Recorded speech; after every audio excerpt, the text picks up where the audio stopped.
Hello everyone, and welcome back to Easy English StoryLab. In today's video, you will practice English with a real-life story created for A2 and B1 learners. We will use the shadowing technique. Please listen carefully to each sentence, pause the video, and repeat after me. Try to copy the pronunciation, rhythm, and feeling. Do not worry about mistakes. Speaking improves when you practice step by step. Now let's begin the story. My name is Daniel. I am 26 years old and I work in a small marketing company in the center of my city. My daily life is simple. I wake up at 7, drink coffee, take the bus to work, and sit at my desk for most of the day. I answer emails, make designs, and talk with my team. Our company works with international clients, so English is the main language in the office. My coworkers come from different countries. Some are from Germany, some from India, and some from Brazil. Everyone speaks English during meetings. I understand English when people speak clearly. I read emails without big problems. I can write short messages too. But speaking is a different story. When I have to speak English in front of others, I feel nervous and uncomfortable. My heart starts beating faster. My hands feel cold. My mind becomes empty. Simple words disappear. I worry that people will notice my mistakes. I worry that they will think I am not good at my job. Because of this fear, I usually stay quiet in meetings. I listen carefully and take notes. Sometimes I have good ideas, but I don't say them. After meetings, I feel angry with myself. I think, why didn't I speak? One Monday morning, something changed. My manager sent an email to the whole team. He wrote that we would have an important meeting with a new client from another country. The client did not speak our language, only English. Then I saw my name in the email. Daniel worked on the project design, the manager wrote. He will explain the visual concept. When I read that line, my stomach felt tight. I read it again and again. I knew what it meant. I would have to speak English in front of everyone, including the client. All day I felt worried. I tried to focus on my work, but my mind kept returning to the meeting. I imagined everyone looking at me. I imagined forgetting words. I imagined long, uncomfortable silence. That evening I could not relax at home. I kept thinking, I understand English, so why can't I speak? I watched a short video in English and understood everything, but I still felt afraid of speaking. I decided to prepare. I opened my notebook and wrote simple sentences about my design. I practiced saying them out loud. My voice sounded strange at first, but I continued.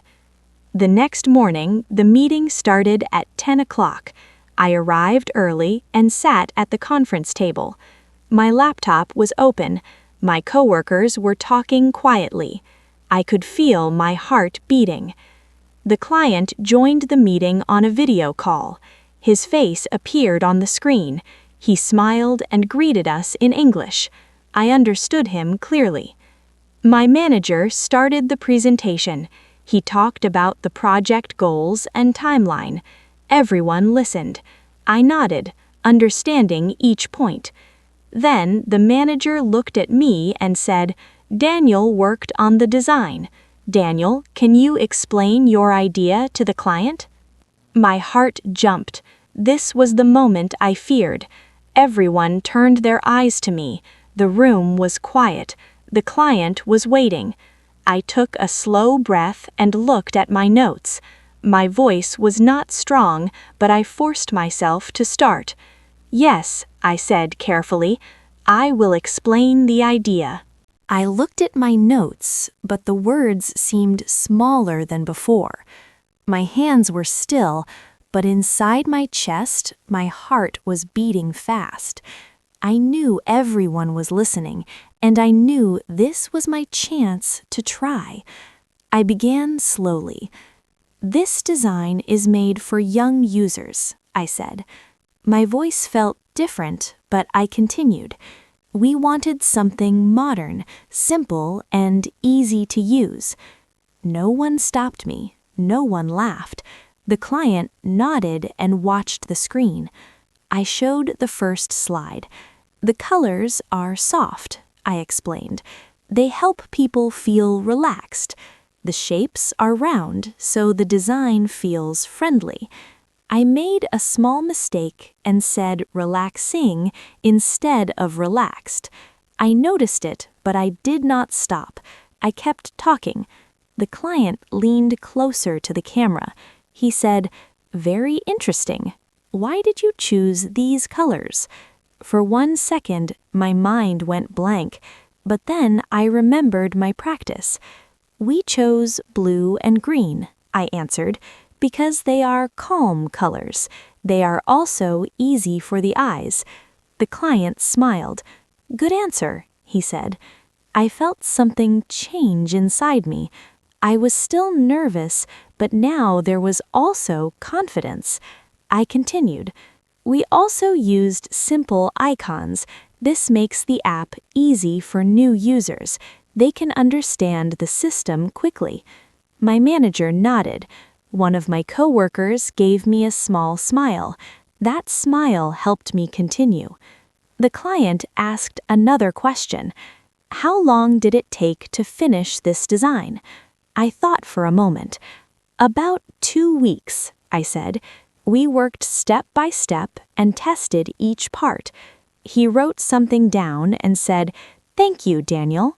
Hearing my name in a positive way made me feel warm inside. After I finished, my manager continued the meeting. I listened again, but this time my body felt different. My shoulders were relaxed. My hands were warm. I had spoken English in a real meeting. I had answered questions. I had made small mistakes, but nothing bad happened.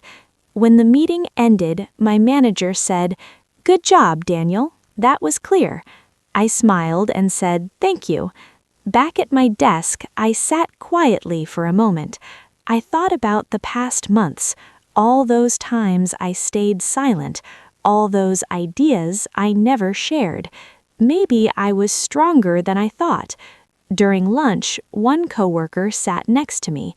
"You explained very well today," she said. I laughed nervously. I was very scared. She said, "I couldn't tell. You looked confident." That surprised me. Inside, I felt nervous. Outside, I looked calm. That evening, I walked home slowly. The city felt different. The streets looked brighter. I felt lighter. At home, I opened my laptop and watched another English video. I practiced shadowing again. This time, it felt easier. My mouth moved faster. The words came more naturally. I understood something important. Speaking is like a muscle. The more you use it, the stronger it becomes. The next day at work, there was a small team meeting. Normally, I would stay quiet, but this time I tried again. "I have a suggestion," I said. Everyone looked at me. My heart beat faster, but I continued. "Maybe we can change the background color." My coworker replied, "That's a good idea." A short sentence, a simple idea, but it felt like another victory. I was still not perfect. I still searched for words, but I was no longer silent. Step by step, my fear was becoming smaller. The small meeting that day was not important for the company, but it was important for me. It was another moment where I chose to speak instead of staying quiet. That choice slowly changed how I saw myself. Before, I always thought, my English is not good enough. Now I started thinking, my English does not have to be perfect, it only has to be clear. During the next weeks, I practiced this idea again and again. Every meeting became a small training. Sometimes I spoke only one sentence, sometimes two, but each time it became a little easier. Of course, there were still difficult moments. One afternoon, a client asked me a question very quickly. I did not understand everything. Before, I would just smile and stay quiet. This time, I said, "Sorry, could you repeat that more slowly?" He repeated the question and I understood. We continued the conversation without problems. That moment taught me something important.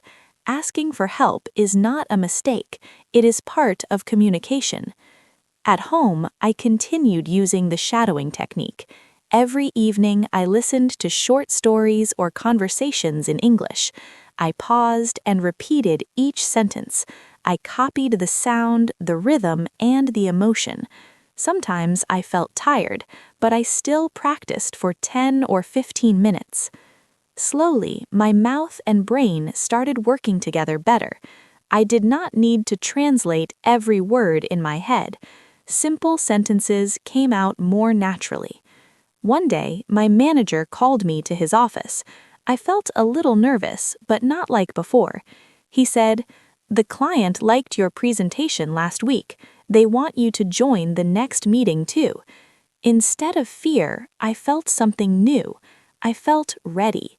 When the next meeting came, I still felt a little nervous, but it was a healthy feeling, like energy.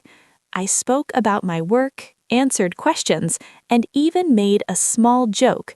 People laughed kindly. That laugh did not scare me, it made me feel part of the team. Looking back, I see that nothing changed in one big moment. It was many small moments together. One sentence, one answer, one question. Each step helped me grow. If you feel like I felt before, remember this story. You might understand English very well, but speaking feels scary. That is normal. Speaking is a skill, and skills grow with practice. You do not have to wait until you feel confident. Confidence comes after you speak, not before. Now it is your turn. Play this video again from the beginning. Listen carefully to each sentence. Pause after each one and repeat it out loud. Try to copy the pronunciation and rhythm. Do not speak only in your head. Use your voice. This is the shadowing technique. It helps your mouth learn how to move in English. It helps your brain become faster. Practice every day, even for a short time. Small steps every day can bring big changes over time. Thank you for learning with Easy English StoryLab. Keep practicing, keep speaking. See you in the next story.